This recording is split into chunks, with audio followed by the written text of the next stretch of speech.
Hey everyone, in this video we will see how to fix Amazon Fire Stick content not owned error. App account and playback access fix. Fix 1. Restart your Fire Stick. Press and hold the select and play pause button together for about 5 minutes. Wait for the Fire Stick to restart. Open the app again and check if the error is gone.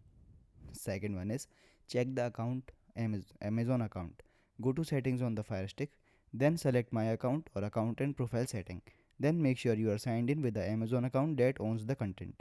If needed, sign out and sign back in. Third one is refresh your account. Go to settings, then my account. Sign in on your Amazon account, then restart your Fire Stick. Sign back in with your Amazon account. Then fourth one is clear the app cache. Go to settings, then application, then select manage installed application, then choose the affected app. Select clear cache, then reopen the app. Fifth one is check your internet connection. Open settings, then network, then make sure your Fire Stick is connected to Wi-Fi. Restart your modem and router if the connection is slow. Try playing the content again. Thanks for watching.